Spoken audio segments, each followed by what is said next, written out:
Japanese people are known for wearing kimonos. Ki means wearing, and mono means thing. Now think about how this relates to the Kuro Obi, the black belt, where Obi means belt. So the entire outfit is related to the Ki, the Chi, the Ka, and the root of the Ka, Obi meaning king, or the hut, or the temple of the king. Just like Pharos means lighthouse, and Pharaoh is a living temple. Obi is a living temple. Obelisk, Obi, I'll ask, and all the other wordplay that I have done. There are many words, such as Obachi, Abacha, Omazi, Omili, and other words that connect Japanese language to the Igbo language. So when you think about this thing, the most likely explanation for civilization is that African martial artists and or their students, or both, went around the world or spread out and created empires out of the indigenous people that they found there. So there were waves of migration, and perhaps the most significant to civilization was the waves of the people who marshal things. And then later on, colonists, Nordic especially, the English, went around and created empires. And this is where you get World War II. You have the people that fight for honor, right? If you look up Fighting for Honor, at least right now, I believe, you'll get 2 books on Amazon, that is. One is the book I always cite, and the other is a Japanese book, Fighting for Honor. These just happen to be the people who most resemble the people on the Narmer palette. Narmer being a tall African athletic body build and a kind of presentation person who certainly had a certain amount of skills, no doubt, as a martial artist, was the sandal bearer of Narmer wearing a necklace that resembles a Shinto shrine. Narmer wearing a kilt. Now think about Scotland and England. Think about Ireland. Okay? Now think about the the mainland, okay? Where you have China, right, versus Japan. The Japanese people almost certainly have common ancestors with Chinese people at that time that were already on the island, and these people came and marshaled them and civilized them the rest of the way. They used the trade routes, science, and martial arts to exalt themselves above the locals and exalt certain local families, no doubt, above the rest of them. This is where civilization comes from.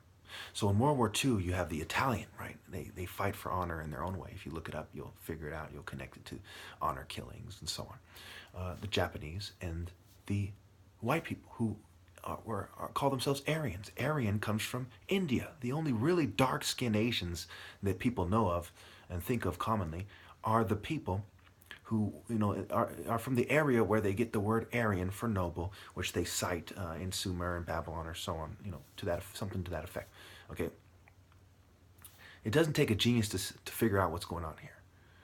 Aryan, Ari. Okay, my tribe, my region of Biafra, etc. Jacob Ari comes down from the sky. This is a cult ritual. It goes on and on. Okay, inevitably, people came from all the way Northeast Africa. They came and they marshaled together different groups of people. You know which temple they are from by their works, what animals they use. For example, the Igbos have the sun, and they have the hawk. It's subtly there, but it's in the symbolism that I've shown from the Ezi Neri and the Igbo Uku Empire. You have the leopard, the hawk, and the sun. So Ra, Haru, the sun, and almost certainly Shu. Okay? Shu raises the sun, the atmosphere, the Holy Spirit, the Father, the Son, the Holy Spirit. Okay? The Japanese have different animals in their culture, the dragons being one of them. They used to say that they descended from dragons. At least that was on the news. Okay? And they kind of embarrassed this guy, but it was really metaphorically they descend from dragons. And certainly they studied the dragons as probably one of the most ferocious beasts that man came across, the dragon. All right, so let me wrap this up. I have about 15, 16, 17 points I'd like to make to go back to reinforcing your understanding of my point of view. Number one, if you are wise and have heart, you follow the highest form of authority on earth. Number two, mind, body, and soul cultivation leads you to sparring with an application derived from martial arts which started in Africa that is suited to your body. Number three, stumbling blocks and height affect performance. Yet muscle memory and coordination are key ideas that, when combined with outmaneuvering, shed light on who is the most fit to martial society. Number four, non-martial artists can never honestly claim to be more spiritual than honorable, true martial artists. Number five, works and logic prove black African martial artists as descending from the best martial arts masters historically, and this is why they are sabotaged and kept from their systems. Now keep in mind, some of these martial artists, masters, were almost certainly mixed people. But it is also important to note the linguistic and etymological similarities, the semantic similarities, when you look at the Japanese and the Igbo culture. This comes from shared cultural values as a result of teaming up in cults and confederacies, if you will, of cults, alliances of cults. Just like in World War II, you had somewhat of a cult alliance going on here. And it's a little bit hard for you to see that for yourself unless you really dig deeply and get to the bottom of it to see for what it really is. Okay, so works and logic prove black African martial arts is descending from the best martial arts masters historically, and this is why they are sabotaged and kept from their systems. If you look at the difference between Greece and Italy, for example, the Greeks are more kind of gay, kind of silly kind of people, where the Italians were probably more likely to appreciate women and they're not known for the pederasty and the homosexuality. So there's differences of opinion within the Mediterranean, just like there were differences of opinion within Africa, and these things have deep implications as to modern cultures and subcultures that we have in our society today. Number six, truth, purity, honor, bravery, virility, masculinity, and morality, among other things, helps a martial artist naturally gain the advantage for connecting to righteous indignation. For this reason, there is no true spiritual power to be gained when there is a system designed to give one the upper hand over other groups of people. Think white guilt and why the top martial artist has officially ended martial arts in 2018. So this may very well be my last video. I might not upload it. You can see I'm wearing a jiu-jitsu gi, if you will, which is derived from Japanese jiu-jitsu, and they kind of met together with the Brazilians, and of course there was black slaves, sharing and exchanging ideas. As I've been saying since August 31st, 2009, Illuminati Part 1, certain groups of white people came and stole ideas and took the credit. Vandal kind of people, Nordic kind of people especially, English, Germans. And they took on sun symbolism. Obviously, if you're in the sun, you get a tan, right? And if you've been in the sun for generations, you become blacker. They call black people burnt toast and all this stuff, but then they turn around and pretend that they're the people of the sun because they have blonde hair. It's fucking dumb, right? It's just, you'd have to be a fucking idiot and a coward to roll with that, right? Just a bitch, whether or not it's your people or not, right? I mean, we can at least agree on that, right? All right, so think white guilt and why I taught my... Okay, number seven, because of the lack of honor and wisdom in society, which prevented them from acknowledging me as the top martial artist, based on my accomplishments, plus stumbling blocks alone, I have to shame them more by citing my bloodline and their inferior mind, body, and soul.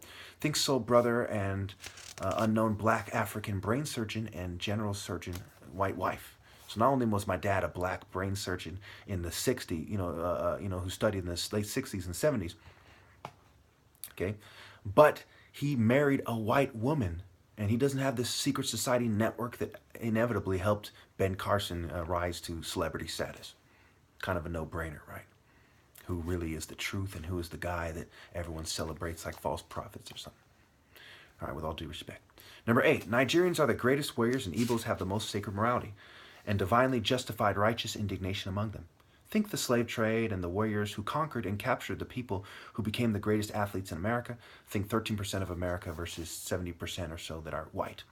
So you have to look at it proportionately, and you eventually come to the conclusion, yes, if you have a whole nation of these kind of people doing martial arts in a kind of martial arts Hell's Kitchen, if you will, or really heaven's angelic, warriors versus hell, on earth kind of martial art warrior motherland, you can figure figure it out from there, right? So you know them by their works, you know them by common sense, you know them by reading between the lines when you read history and understanding who's lying about it, who's presenting it, and why. All right. Every mainstream culture we have today in the West is designed to deny the top martial artist his rightful place. How much more if he is of African and not African American descent? Number 10, sparring shows mind, body, spirit, soul, translatable, transferable, universal, communicable, and convertible skills. Number 11, military, law enforcement, intelligence agencies, pharmaceuticals companies, political groups, secret societies, colleges, corporations, and more unite and work together to cheat martial arts, especially if they're black. I mean, we can all kind of agree on that, right? Unless we're lying-ass, cowardly bitches whose stated philosophy is so despicable, it's just like, shut the fuck up, right? You know, if you have a stated philosophy that reflects that you're a bitch, you're a bitch. All right, moving on, you know, and a lying bitch at that, right? So how much more of a bitch is a lying bitch? Anyway. Number 12, let me just shoot through these. All deities' followers betrayed Haru's pharaonic natural leader, first bloodline, for political, racial, social, and economic reasons. Number 13, martial arts masculinity is man's most respectable trait, spiritually especially. Number 14, every group has gone astray, and you have to go back in time to a point where martial artists led society, and people had honor to find yourself.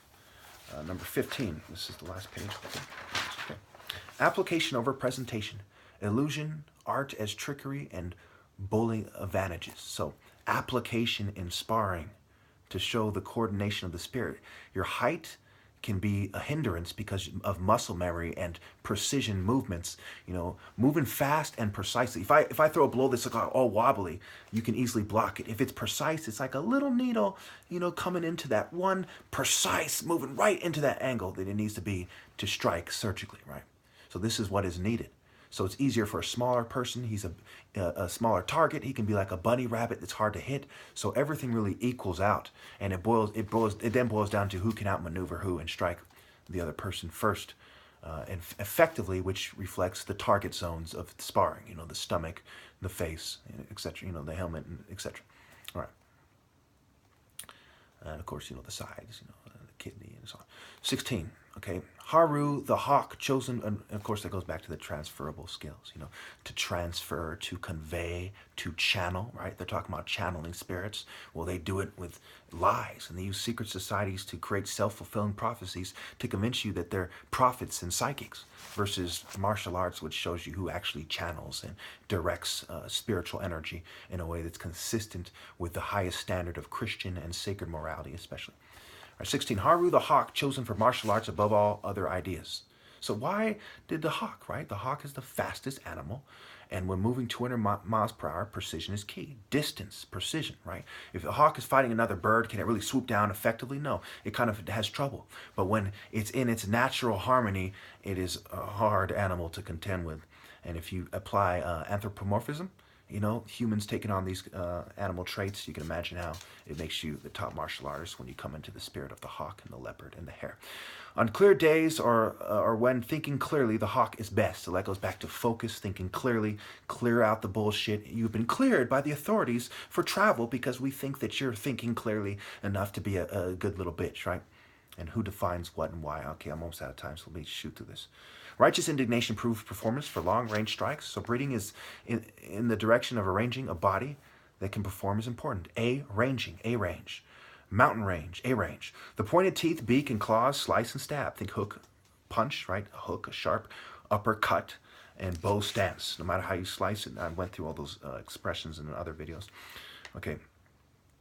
Become key with hawk and leopard with mixed with human angles applied. Think Shaka Zulu types teaching samurai types in the resulting order. In World War II, the Germans are playing the role of the black guys going against the world. Okay, I went over that. Okay, 17. Reproduce. Set up the divine order based on life accomplishments. No more sparring. So when they sabotage someone like me so they can't spar, you then say, hey, you can't win anymore. No, you can't say that. I've already established it in a way that is superior to everyone else. Stumbling blocks applied, everything considered. I'm the top martial artist. What I say matters, and it ends with me. It's done. There's going to be nothing but cheating and bitch shit. So my order is the last one that's relevant. My arguments as to what the order should be, how things should be, what is the last relevant argument of a pharaoh, of a martial artist, of a man, Obi. Okay.